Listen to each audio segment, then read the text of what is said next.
Ce que nous attendons de la France, c'est de nous laisser mener notre combat, de nous laisser assumer notre combat, de nous laisser mettre fin à cette dictature sans intervenir et sans venir au secours de cette dictature. Ce que vous voulez dire, c'est que le gouvernement français soutient le régime de Faure Gnassingbé.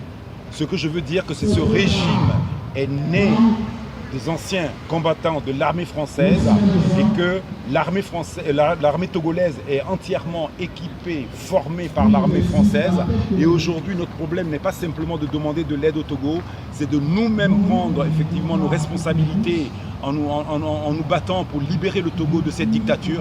Et après, avec la France, on discutera du système qui est en place, qui est perdu depuis 50 ans, et comment ils feront effectivement pour désarmer cette armée qu'ils ont équipée, qui est une armée tribale, qui aujourd'hui perdure au Togo et qui effectivement massacre la population, commet des crimes et veut se maintenir au pouvoir dans le sang.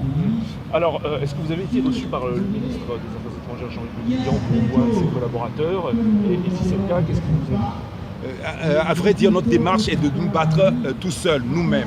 Mais aujourd'hui, nous sommes venus mettre effectivement une pression sur le ministre des Affaires étrangères, M. Le Drian, pour lui dire d'écouter les Togolais.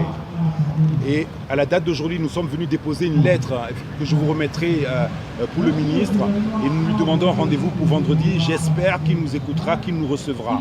Et ce qu'on veut lui demander, c'est simplement de laisser les Togolais aller au bout de leur combat. Et notre combat, effectivement, ce qu'on entend, c'est qu'ils sont en train de nous recommander des négociations. Nous avons fait 30 négociations sous l'égide de la France, sous l'égide de l'Union européenne, sous l'égide de l'ONU, sous l'égide de l'Union africaine. Ces 30 négociations en 30 ans n'ont rien donné. Et aujourd'hui, nous ne voulons pas négocier. Aussi, aujourd'hui, ce que nous réclamons, c'est la démission pure et simple du dictateur. Et après, on s'asseyera pour définir comment nous allons redresser le pays.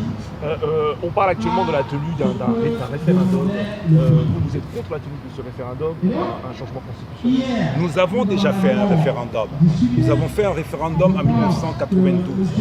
Et ce référendum, qui a été voté par 97,8% des Togolais, est un plébiscite complet pour la constitution togolaise, et cette constitution, nous demandons son rétablissement.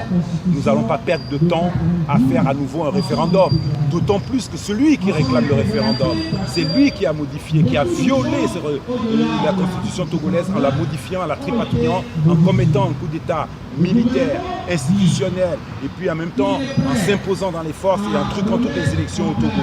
Aujourd'hui, s'il demande l'organisation d'un référendum, c'est une fuite en avant. Pourquoi il veut un référendum? Il contrôle les cartes d'électeurs, il contrôle les bureaux de vote, il contrôle les préfets, il contrôle l'organe qui organise les élections au Togo, qui est la CENI. Il contrôle le Conseil constitutionnel. Comme toutes les élections qui sont organisées au Togo, il les contrôle et il programme à leur bon gré les résultats qui les intéressent. Comment voulez-vous qu'on leur fasse confiance pour ce référendum? Et ce que nous réclamons pour l'instant, c'est qu'il n'a qu'à purement et simplement démissionner. Très bien, merci beaucoup. Je vais reprendre votre nom exact. Karl Gaba. Je suis togolais, je suis parti d'une association qui s'appelle Synergie Togo et je gère moi-même un site d'information sur le Togo qui est un site engagé qui s'appelle le togolais.com. Vous êtes en France depuis combien de temps?